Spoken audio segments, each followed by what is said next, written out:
Bloku i partive Vetëvendosja Aleanca për Ardhmërinë e Kosovës, Nisma, Lidhja Demokratike e Kosovës, janë mbledhur sot në sallën e parlamentit duke tentuar zgjedhjen e kryetarit dhe nënkryetarit. Seanca është drejtuar nga Teuta Rugova, që është edhe deputetja mere. Partia Demokratike e Kosovës nuk ka qenë e pranishme në sallë. Përfaqësues të grupeve parlamentare kanë argumentuar edhe një herë sepse duhet të vijohet me konstituimin e institucioneve të Parlamentit të Kosovës. Lideri i Vetëvendosjes Albin Kurti, gjatë fjalës së tij në parlament, akuzoi partinë e Hashim Thaçit për kapje të institucioneve.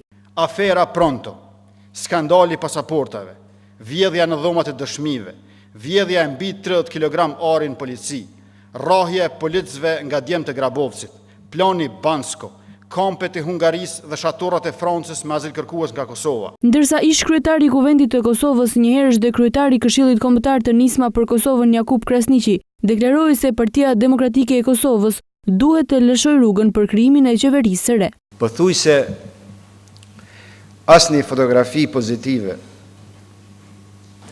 nga Kosova për Kosovën nuk ka dalë jashtë Kosovës për botën demokratike. Ndërsa lideri i Aleancës për Ardhmërinë e Kosovës, Ramush Haradinaj, pas përfundimit të seancës së sotme ka pohuar se zgjidhja është në kuvend dhe se atë e ka shumica parlamentare. I pyetur për zgjedhjen e kryetares së parlamentit, Haradinaj u shpreh edhe për mungesën e Flora Brovinës.